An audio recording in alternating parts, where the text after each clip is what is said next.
Well, what is going on, everybody? Welcome, everybody, into the Overreaction Buffalo Postgame Show, brought to you by the BFLO Store, the official retail store of the Buffalo Bills on the Overreaction Sports Network, powered by Believe. My name is Joe Miller.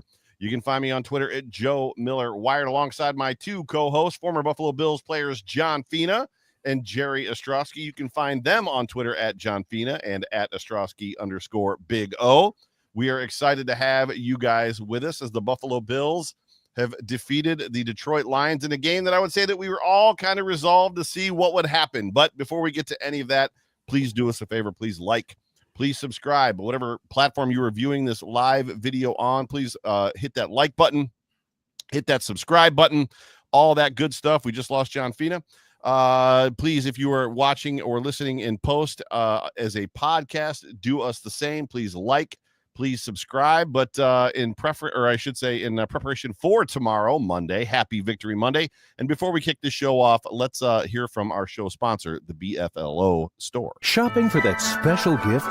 The BFLO Store is the perfect place to begin for any occasion. You'll discover the largest selection of Buffalo products and brand collabs not available anywhere else. From licensed team sportswear and gifts to Buffalo apparel and home decor, shop any of our convenient locations or shop online. You'll find something for everyone, and you just never know who you may see shopping there. The BFLO Store, Western New York's premier retail destination, official retailer of the Buffalo Bills and Sabres. Get ready to crush your holiday shopping at the BFLO Store. Whether you're hunting for the latest gear, Buffalo-themed apparel, or the perfect gift, they've got something for everyone on your list. With 4 convenient locations, Transitown Plaza, Boulevard Consumer Square, McKinley Mall, and Walden Galleria, you'll find something for everyone on your list. Or if you're more of an online shopper, just head to the BFLOshop.com.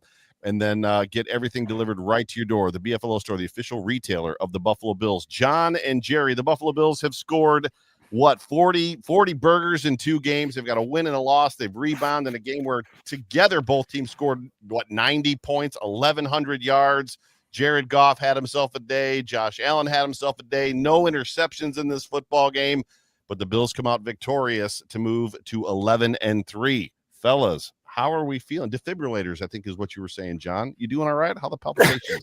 Yeah, I could use one right about now. It was like, wow, roller coaster, Magic Mountain, California. But in the end, holy smokes. I mean, really, it has to come down to an onside kick. My heart was just pounded. Not only just an onside kick, Did it not feel, Jerry, like you were on the field like the old days? Holy smokes. I was just like, I couldn't get over that feeling of like I'm watching the defense and the ball changes hands and I'm ready to get off the couch and go in the game. Like, yeah, I started getting concerned at the start of the fourth, and then full panic set in about 5 minutes into the fourth quarter. Dan bailed me out for a minute with that just unbelievable onside kick call. Reminded me of Henry Jones when we played. He took that onside kick for a touchdown in the Sun Bowl in Arizona when we played the Cardinals on Sunday night. But, damn, man, I'll tell you, there's a lot to talk about. And John, anytime you get a win like that, it's huge. John bleeds it down to the onside kick, but it wasn't the onside kick. It was the 5 minutes that it took him to uncover the pile where literally it was Rex from Toy Story. Like, it's a, what is it? What is it? Whose freaking football is it? So Aaron Johnson comes up strong at the end, and he was angry at the end of that pile too. He's like, there's nobody left, and he's still like, I got the football. But yeah, there was a lot in this football game. 2 weeks in a row, incredible offensive performances by not only this offense, but Josh Allen. Trey Wingo at this point is putting out the MVP banner, and there's another Josh Allen first quarterback in history thing that went out. Let me pull it up here real quick, and I'll tell you what it is. So this is the one that Trey Wingo posted. First player in NFL history, not just quarterback, with 35 or more passing and rushing touchdowns in 4 consecutive seasons. I don't know exactly what that means or how that breaks down, but this kid is special, fellas. This kid is really special. He is, and amazingly, some of these plays that he's making in the past have turned into poor interceptions. Somehow, some way, he's been dead on. I think the only questionable call by him on the scramble is when he threw the ball down the middle of the field, the double covered Keon Coleman, which if you're going to throw it to somebody in that type of situation, that's who you want to throw it to. He got blasted after he threw it. But, I mean, the plays he's making, I mean, it's Yeah. I've never seen it. I've been associated with football a long, long time. I've never seen anything like this. Yeah, he's just – I feel like he's reached that point where he's not pretending he's Superman now. What he's pretending is – not pretending. What he's executing is, I'm Superman, but I've got – and I'm a Marvel guy, so this is hard for me. But I've got Batman. I've got Wonder Woman. I've got the Flash. Wait, I've got pause. everybody around me, right? So he can do it as a group. And, you know, and you saw that in Joe Brady's play calling, where he was able to put Josh in situations with, as we hate to say, complementary football, where he was able to deliver the ball short, deliver the ball long, hand the ball off, fake the handoff and keep it. It was truly masterful, minus a couple of mistakes, but hell, everybody has those. Yeah, as we sit here on Josh Allen just for a second, for those of you that are newer to just overreaction and whatnot and the hashtag wildest dreams land, effectively you're going to hear a lot more of that probably for me and all of us as the season goes on. But where that kind of came from was just the notion of the 17-year drought and other fans from other teams, and even sometimes Bills Mafia believing, yeah, like not in my wildest dreams. In my wildest dreams would I have a quarterback like Tom Brady, or would I have a quarterback like Peyton Manning, or just one of the greatest quarterbacks like ever to play the game. And that's kind of where that moniker Wildest Dreamsland came. Right. We're all living in Wildest Dreamsland with this kid playing football. I think what's interesting to me, and what I'd like to talk about real quick, just off the top, as it pertains to Josh Allen, is the switch. And last week, I feel like we felt it was a game. It was either necessitated upon what was happening to them on defense, that Josh was running the ball more, and it was reverting back to who they used to be, which we sort of blamed that loss after scoring 42 points on the offense a little bit, because it kept their defense or their offense, the Rams offense on the field. And then they come out in this game, and Josh Allen was your huckleberry when it came to tucking the football and running. So I want to back up and say that, no, this is something that the Bills are very much interested in, willing to be like, at this point of the season, run it. Yes, but where are we? We're in big games, and we're heading towards the end of the season, trying to get that number one seed. Yes, that's when you go ahead and pull the governor off and start taking chances. Now, somebody mentioned on the chat, a couple people mentioned in the chat, Sal had mentioned that Josh went into the X-ray room after the game to get something X-rayed. What, I don't know, probably ribs after that shot he took on the side. But when you look at this team, and I talked about it on Thursday night, keep Allen rolling. He is such a momentum-driven player, and he's got it going right now. And one of my keys was to get him in the running game and get him in the running game early, and they did that. And then he made some big runs. I think he had 82 yards this game. We did have a back, James Cook, over 180-some yards, I think, rushing. And we'll talk about stats later. But just a tremendous job by him. And that's what you do, man. Yeah. I mean, that's your guy. And I'm sorry, sometimes running the ball at the quarterback position, there's a risk to it, but this is for all the marbles now. You've got to do these things. Yeah, Jerry, I couldn't agree more. I mean, Josh Allen could be sitting here next to me on the screen, and we could ask him, would you shave 2 years off your career and make sure you get a Lombardi? He'd say yes. Yeah. And he plays like it's a yes. And they call the game like they want to win the damn Super Bowl. Now, unfortunately, sometimes the other team shows up and does crazy stuff like they did last week in Los Angeles. But we have a lot to chew on here. We had a lot of great stuff to see. Just individual performances stepping up all over the field and just delivering in key moments to keep drives alive, to score. Maybe by the numbers doesn't look great in some spots, but by and large, what I think Jerry would agree with is there was more fire up front, and we needed that big time. Jerry talked about that on Thursday night too. I listened, damn it. We're going to, it's funny. And one thing about Bills fans, and rightfully so, okay, that's why we have a post-game show, because you talk about the highs, you talk about the lows. But one thing about Bills Mafia is they are going to find something to latch on to and bitch about at a high extent. I mean, Tyler there's Bass. No other way to put it, right? Tyler Bass got a reprieve today because he did make 2 big kicks afterwards. He did. Obviously the quote unquote soft defense and performance of the defense. And I don't think people maybe understand all the time when you have a 21, a 14, a 17-point lead late in games, the worst damn thing you can do is be aggressive and give up shots over the top and score touchdowns with basically no time taken off the clock. Yeah. And while we sweated through an onside kick recovery by Taron Johnson and some other things, that defense did exactly what it needed to do. Do the numbers look great? No, it doesn't. But you also got to look at a defense that started the game down a starting corner and 2 starting safeties, and by the end of the game, we're down 2 linebackers, a corner, and another starting safety. 3 okay? Yep. Absolutely depleted. So are we going to go ahead and play aggressive and press and do all these things with a secondary and a linebacker group that is hanging on by a thread? No, especially in a game where your defensive front that was much maligned most of the season, and one player in particular, Ed Oliver, decided that they took it personal this week, and they went out and kicked ass for 4 quarters of the game. So you've got to look at the situation, and you got to be aware of situational football. And the way this game went, especially the second quarter or the second half, it was not, set up to be aggressive and blitz and do all those things. And, we talked about it. The defense comes out and sets dominance early, gets a couple stops, and allows the Bills to go up 14. Right. And that's why they got the jump on Detroit at home. So let's not get caught up in numbers, and let's look at the game as a whole and say, you know what? They did exactly what they needed to do. We come out of the number 1 team in the NFC with a victory at their place.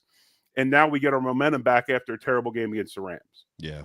Say that again, Jerry. Say that again. And you're out 14, you play a different style of football. When there was nothing to suggest that we weren't going to have success offensively. I haven't looked at the numbers, but I think Sam Martin punted once or twice, maybe 3. And with the injuries, I think it was a smart way to play, given that we were like millimeters away defensively on a number of plays up front. You saw escapability by Jared Goff, which no doubt, man. My goodness. I was like, what? Javon Solomon misses out on his first sack. And, there were a couple things that if it broke our way defensively, this game was a 21 to 28 point margin. I wanted to bring this up real quick. John wanted to have an ugliest sweater day today on the show. So I knew everybody would understand that I wore my Sabre sweater. That's why I got my Sabre sweater. I think, Jerry, I had my Josh Allen jersey on the whole game. After the post-game show, I'm going to an ugly sweater party. Okay. So, our text thread after, a couple of gin and tonics and, cleansing out with an IPA at the end.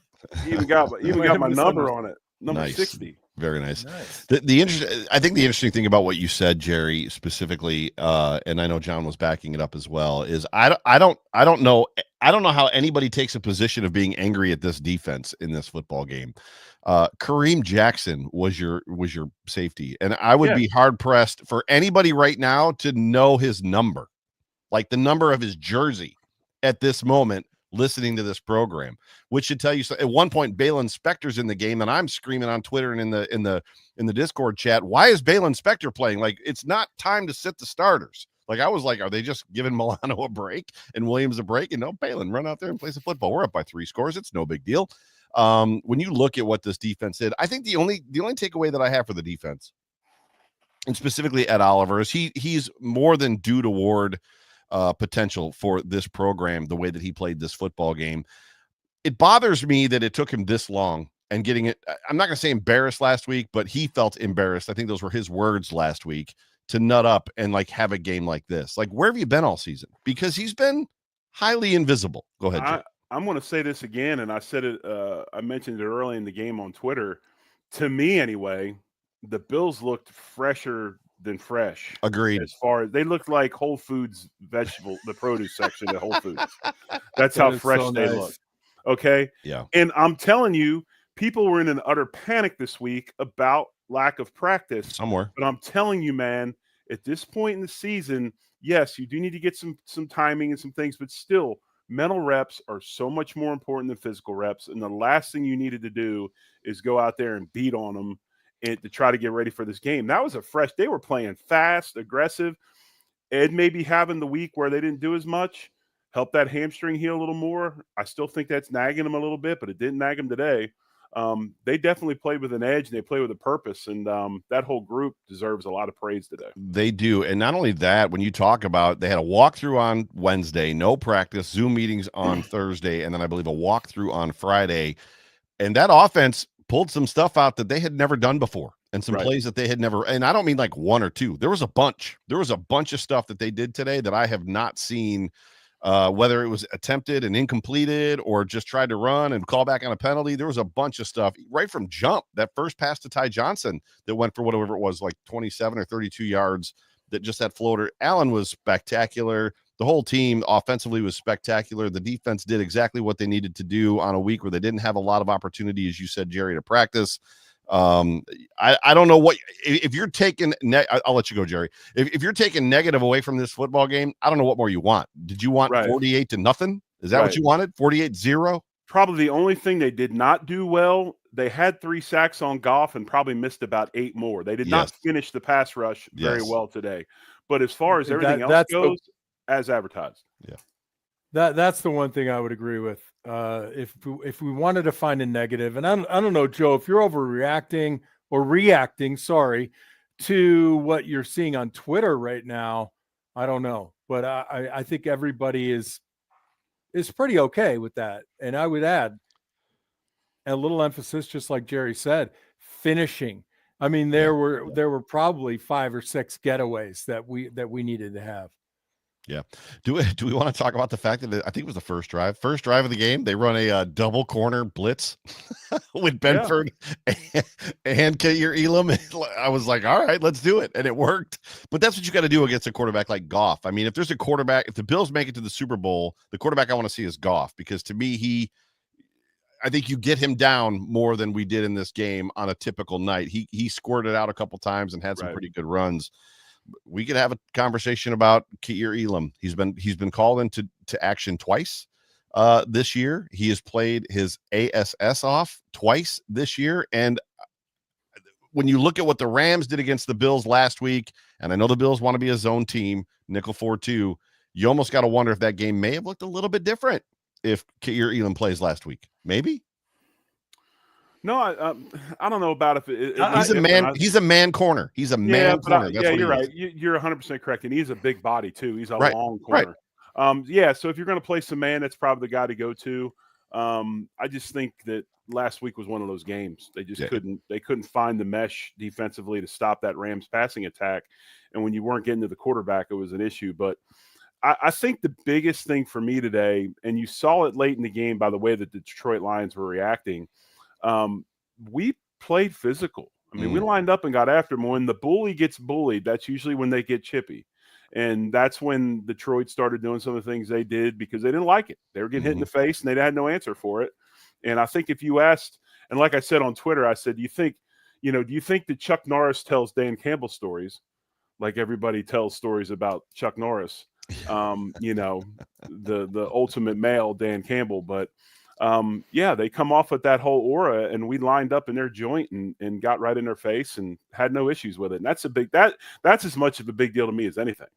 Yeah. And I just want to put a shout out to Dan Campbell for onside kicking at the point that he did. I appreciate it. Jesus. I did. Yes. I didn't want to let that go do we want to have a conversation about Dan Campbell as it pertains to that onside kick? He does that onside kick with, what was it, 10 minutes left? Oh, go ahead. I wanted to make another point though, Joe. Hey, Kair Elam's a better man corner than Rasul Douglas. And I get that. But rewinding the clock and saying take a starter out for another guy because of the style that we're going to play, that's never going to happen. I mean, it's But fun do you dress to him? think about. But Do you dress him? I mean, it's literally a remember the Titans moment, right? Like he's just getting beat. That's all. Like you put the other guy in because he's just getting beat. Like this isn't a Well, situation of not liking that guy. He's just getting they, beat. Put the other guy in. I would say they saw enough, or you could say they didn't see enough out of Ingram last week to start him this week, and they started Elam. Right. Right. You know, say Yeah. what you will. There was something about last week's game. They did not play Elam, or I'm sorry, Ingram. So Ingram. Yeah, Ingram. and they played Elam this week. So Right. you know, that says a lot right there. Yeah, going back to all Dan right, so Campbell. 10 minutes left in the game. Yeah, 10 minutes left in the game. They do they do that onside kick and they miss it, and they don't get it rather. And Dan Campbell's, they're down by 3 scores.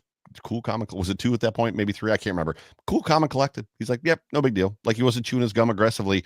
And then by like as they put the clock on him or the camera on him at 7 minutes, 5 minutes, 3 minutes, like the aggressiveness of which he was chewing his gum and how red his nose was getting was all accelerating. In 10 minutes, he's like, we're good. And as the clock's winding down, he's feeling it. And then inside 2 minutes, he was a wreck. He was like, what is happening? Like he's losing his mind. It was great. I love Dan Campbell. Who's the guy that got that onside kick and ran it down inside the 5? Who was that? Matt Collins. Hack Mullins. Was it Mullins? Was it Matt Collins, Joe? Was it Matt Hack Collins? Mullins. It was. The issue with this conversation right now is the fact that you say stuff all the time, and I don't re-dredge it up and bring it out for the world to know. No, please do. I mean, please. You got to, Joe. If you want to join the locker room, you got to be in the locker room. Put the jersey on. Take your lumps. I just wish that other people would have takes and like live and die by their takes the way that I do. I do all the time. I do all the time. Can we have a conversation real quick about what was his name? Who was the second one of the linebackers for the Lions that got beat? They got juked by Josh. So Josh runs. They got ripped on the sideline. Oh, it's like what? his position coach is ripping him, and then Aaron Glenn's like mean mugging him. I'd have told both of them, get a jersey on and get your ass out there and try to do it. You're the best rushing quarterback ever to play the football game, and you're giving me the state guy. Yes, I think with the comment should have been at it. And now I'm in a very large group. John's breaking up. John's got funky internet tonight, man. John's got funky. John, we didn't hear your internet's drunk too. We didn't hear any of that. What'd you say? I said his response should have been, I join a very large group of people who have been juked by Josh Allen. Yes, exactly. Very, very much so. Anything else that sticks out to you guys as far as this game goes? Whether we lost him. Whether offensively, is he doing that on purpose? Something did stick out to me. Yeah, what's that? Kincaid. Yeah, me too. I got something too. Kincaid, it's good to see that, obviously it's good to see all the tight ends are producing, but Kincaid coming back from the knee injury, wearing the brace, supposedly has a PCL injury, didn't seem to slow him up, made some great catches, timely catches, and I thought he had a really, really good football game as well. Yeah. And I guess I'll bring up the only negative that I could really harp on. We're second and goal from the 1.5. And I we run our quarterback all the time. We tush push our quarterback all the time. It's first down. Why are you throwing the ball? The best thing that happens there is he catches it and doesn't score. If he catches it and scores, they get the ball back with 1:40 left. If he drops it, the clock stops. And I know it's not true. It's not true, but it's situations like that almost make you wonder if dudes are like shaving points and putting money on, because that's like makes no damn sense. The throw didn't bother me as much as the next play. It should have been Josh sneaking.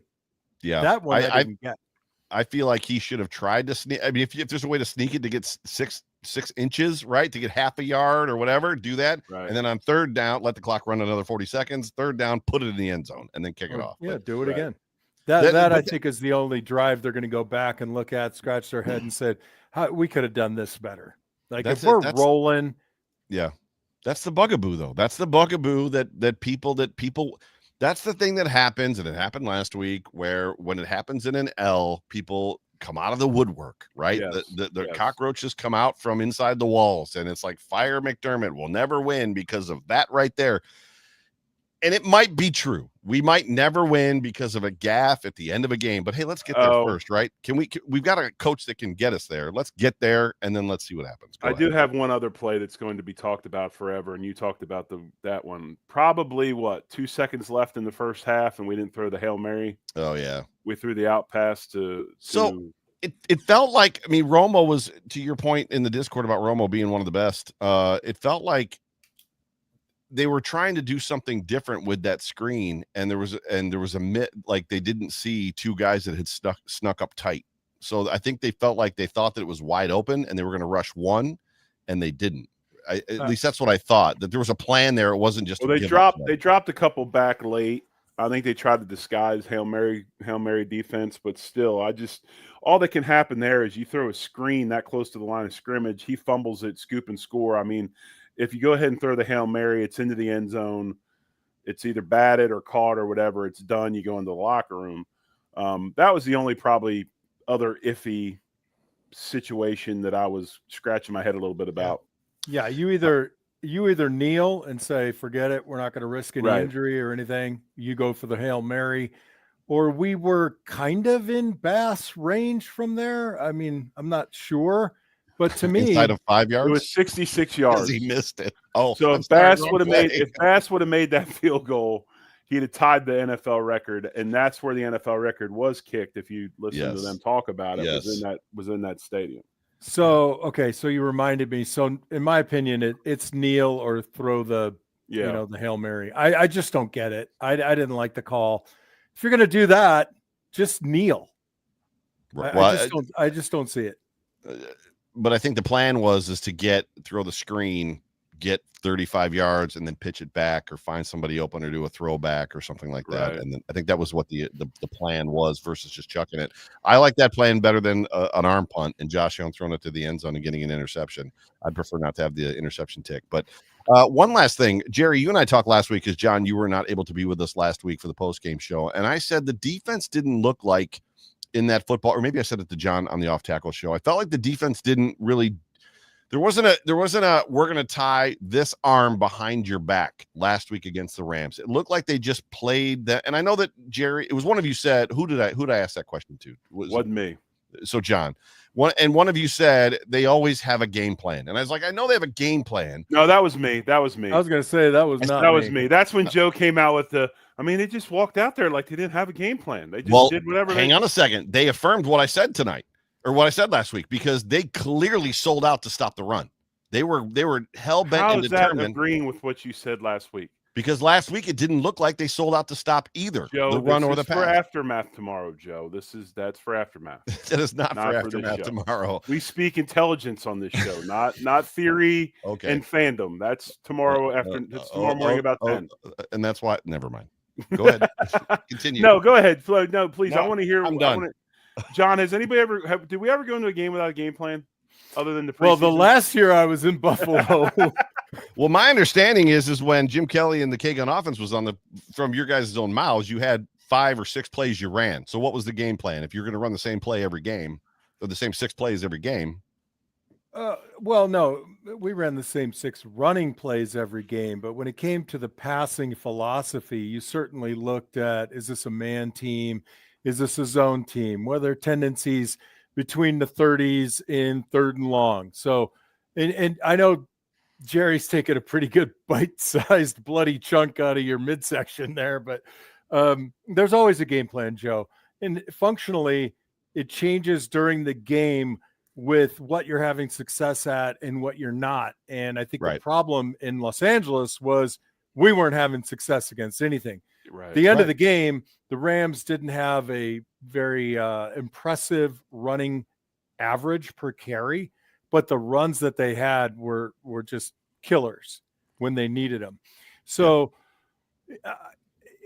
God, I struggle to explain how, the mojo works, how the momentum works, how the carry of success is like riding the top of the wave. And I'm not a surfer, but then when you're in the well and you just can't seem to climb to the crest of the wave, and you're just kind of like, SHIT, man, I don't even know what we could do right now.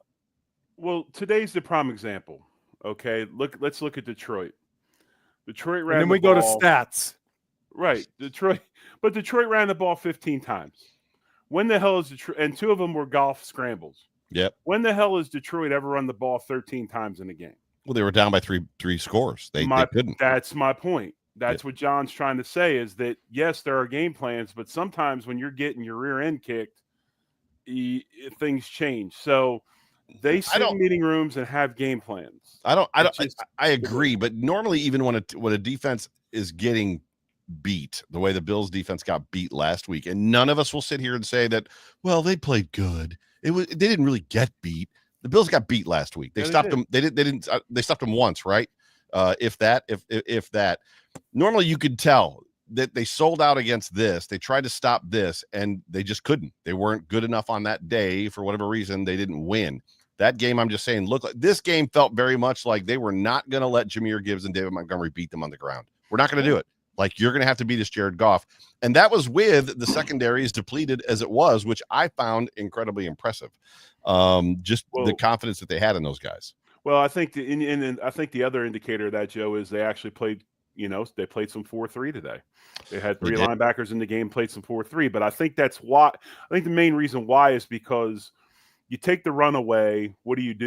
You take the run away and hope your offense gets up, so you force them into the passing game, because the way they operate offensively, that's the best play action team in football. Right. So if you take that run away, then it limits play action and yada, yada, yada. So yeah, for sure.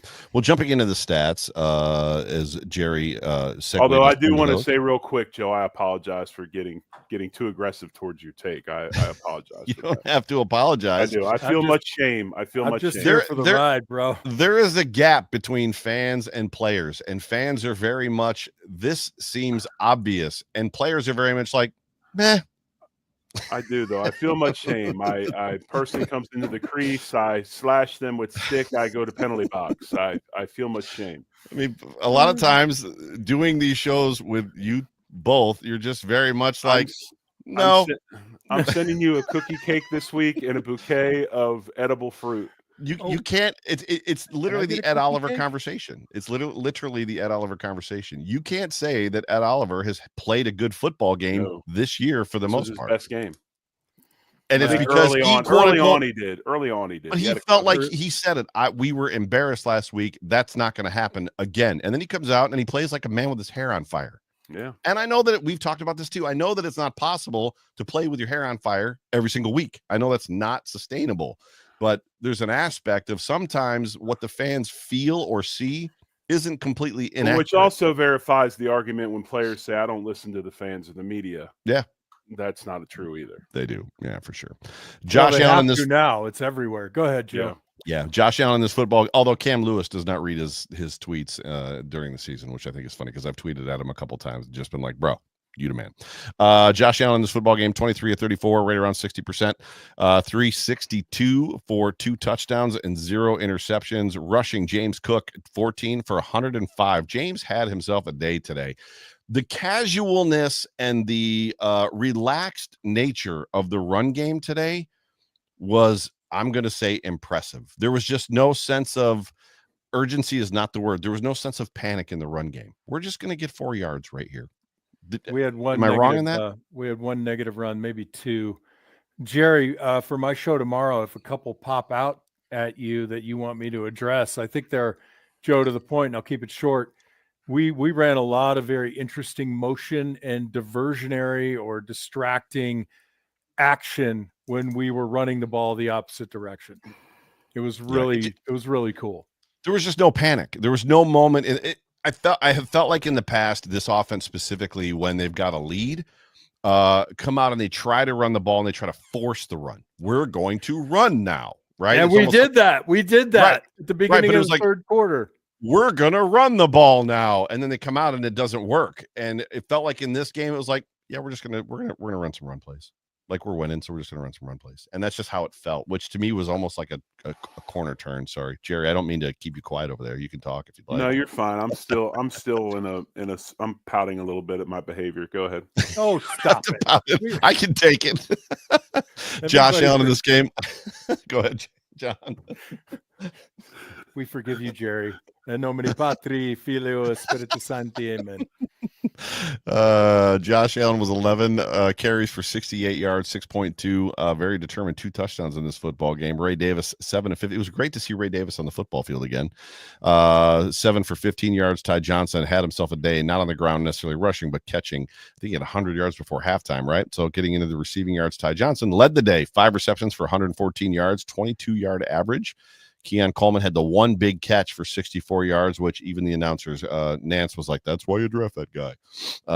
Dalton Kincaid, to, I think, Jerry's point, 4 for 53, 13-yard average. Khalil Shakir was 6 of 39. He had the 1 touchdown. James Cook, 1 for 28. Ray Davis, 2 for 14. Matt Collins, 1 for 7. Curtis Samuel, 1 for 1. That was the goal line one that we talked about. And then on defense, what do we have? We had 1 sack, 2 sacks. 3 sacks. Yeah, I'm looking at the numbers. Oliver and Benford. Yep, 1, 2, 3. Yep. Benford, Rousseau, and Oliver is absolutely right. Anything on the Bills' performances today before I go over to the Lions? Yeah. I don't know what John feels, but I thought that holding call on Edwards was absolute trash. I know why they called it, but it was ignorant, and it's been ignorant for years because that's a call that the officials will always make, and it's not holding. I did think the funniest comment of the day was when they commented on that pass that Josh made. They said that he was watching the Dr. Pepper halftime touchdown throws for the scholarship, and that was the type of throw that he made, the chest pass into the can, which I thought was pretty good. But no, that was a trash call. Bad. Jerry, call. I've said it forever. The problem with holding calls is officials do not understand leverage and momentum. It was a visual call. They had no idea what was happening. They saw something that looks like a hold, and they threw it. This is a Marv Levy game. You win the turnover battle. You have a 100-yard rusher, and you throw for more than I think Marv ended up at one point with his analytics back in the day, which was really like an abacus and a piece of paper and a pen. You need to have more than 10 yards per passing attempt. You get those 3 things, and you win the football game. And we did. It was scoregami high, but damn it all if we didn't win. Yeah, Josh threw for 362, and the Bills rushed for almost 200 yards. What was I going to say? There was something I was going to say to Jerry's point, and I can't remember what the heck it was now. While you're thinking about it, I'll also add we were 50% on third down conversions, which is always that's kind of my new big stat that I follow. Yes. We're going to get to that in a second for sure, as far as that goes. So Jared Goff in this game had himself a day, 38 of 59. He threw the ball almost 60 times for 490. Actually, he dropped back twice, right? Or the 2 other times when he ran. So he dropped back to pass 61 times at least, for 494, 5 touchdowns. Woof.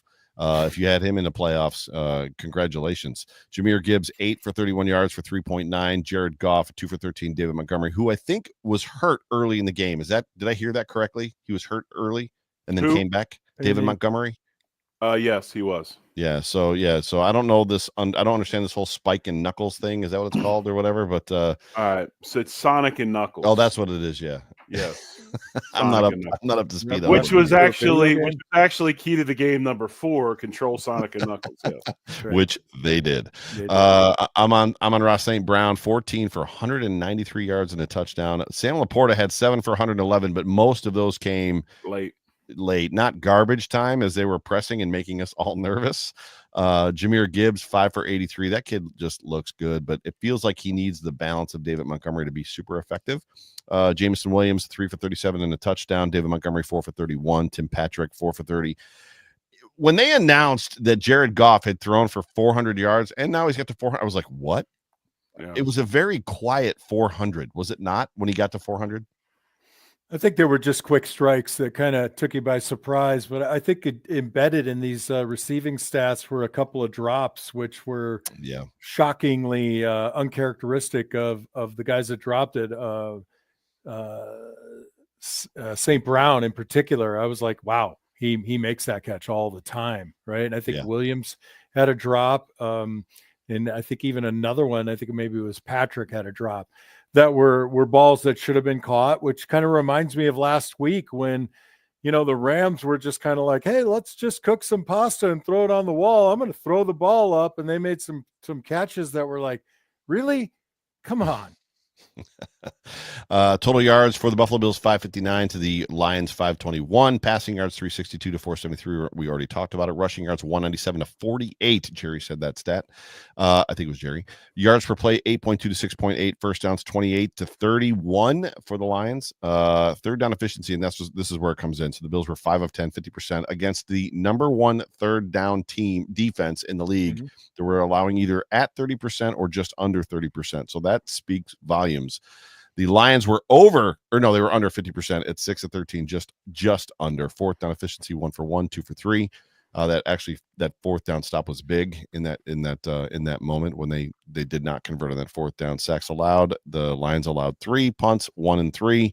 Penalties 6 for 49. The penalties, I think that's what it was. Like the Lions did not get called on a penalty in the first half, and there was easily 3. There were easily 3 that should have been called, but we don't have to go there. It doesn't matter at this point. But maybe they're a better story than we are. What do you mean by that? Maybe you want to perpetuate their story, because their uniforms were sick, awesome. Maybe that's what I said. Jerry maybe was like, the officials were just so caught up in the Detroit after 100 years of horrible football, and those uniforms are so slick. They might have been a little, they might have been fanning themselves a little bit. All I know is that touchdown, and it didn't matter the Bills scored, the touchdown that hit Khalil Shakir in the chest that he dropped, that he got defensive holding, illegal contact, and then interference before the ball even got there. And they're like, the play is good. It's a good play. And this is something to talk about before we go much further. And Matthew brings this up, and I thought this was interesting. What about Amari Cooper? Yeah, did not get a target today, which was interesting.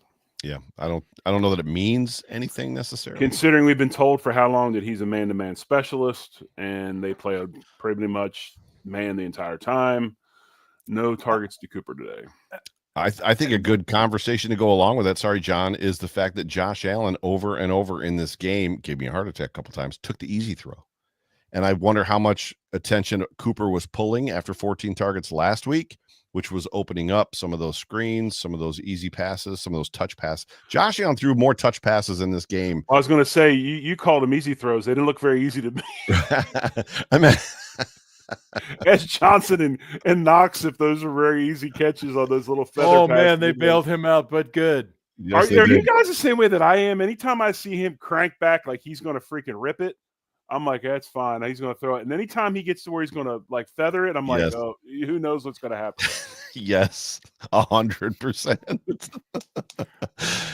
John, you were going to say something. I just love the fact that we have Amari Cooper, and he can draw that kind of coverage if it happened.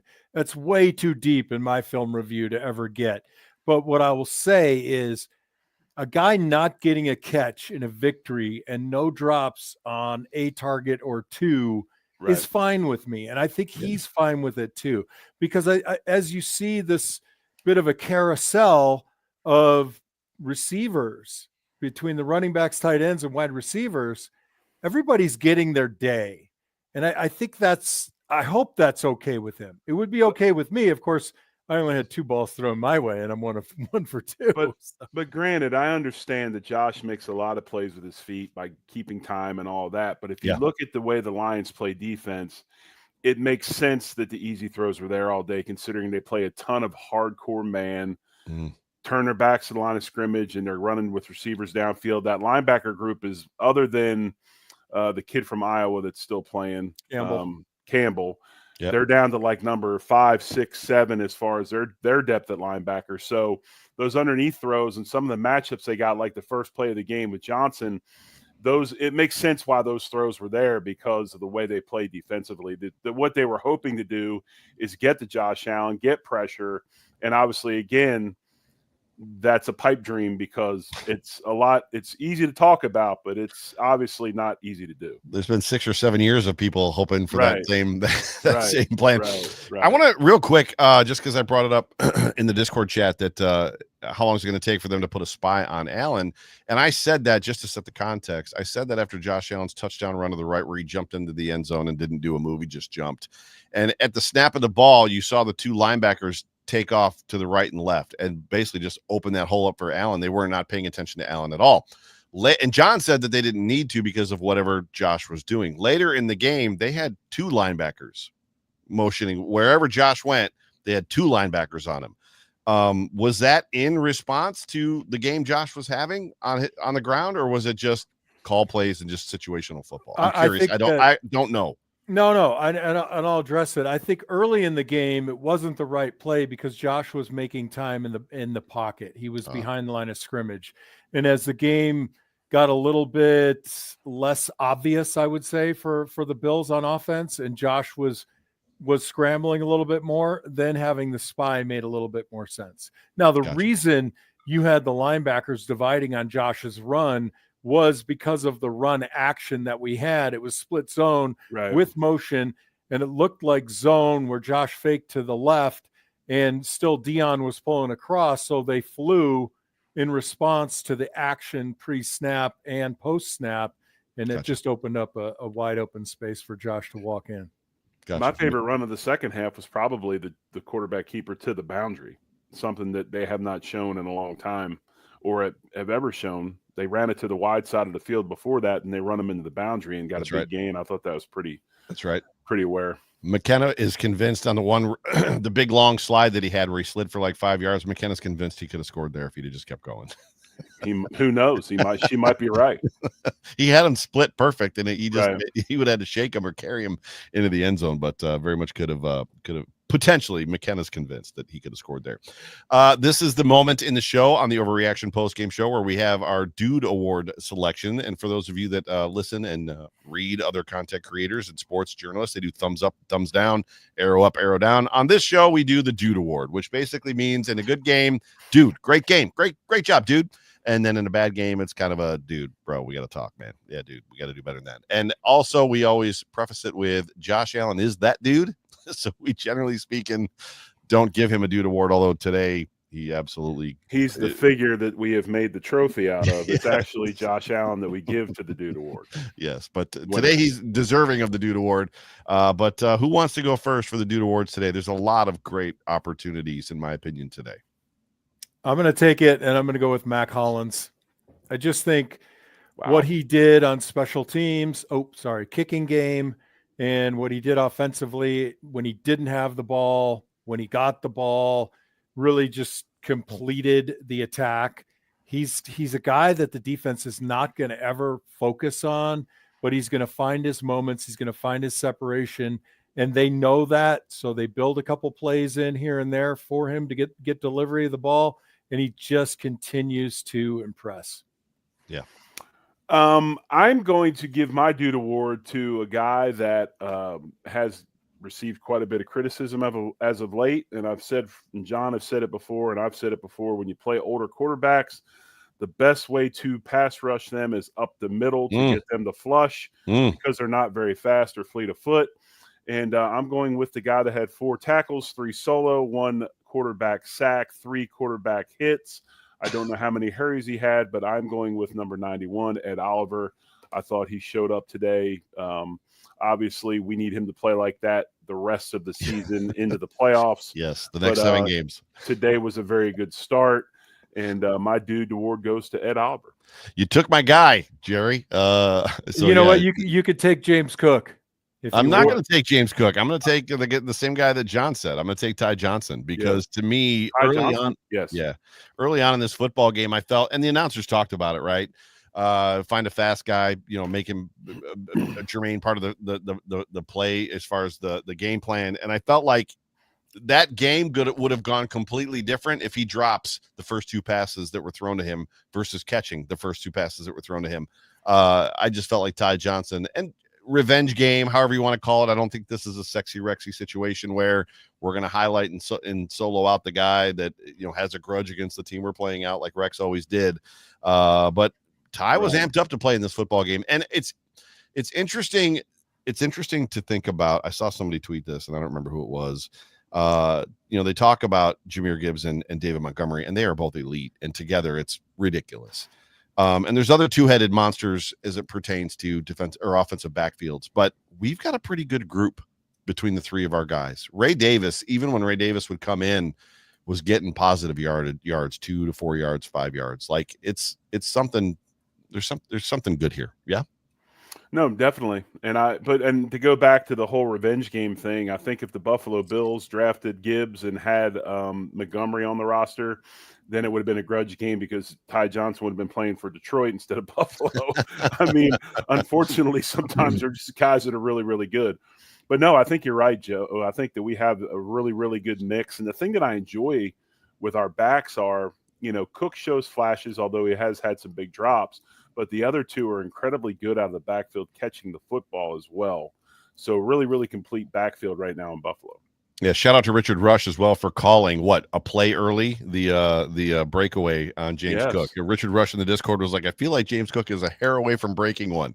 And it was like a play or two later that he did just that. John, were you going to say something? No, I was going to thank Richard Rush for being prognosticator of prognosticators. It's not that time of the season yet, but I wish it was Groundhog Day.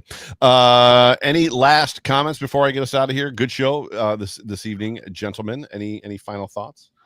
No, I mean, I think it's a complete game. I guess other than, there was some good Romo stuff. My other favorite part of the game was, the ever positive Sean McDermott, who never shows emotion on the sideline.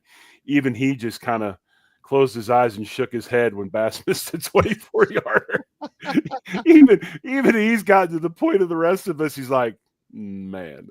But no, I think it was an incredibly complete game. If you want to harp on the defensive performance, you need to go ahead and look at the situation.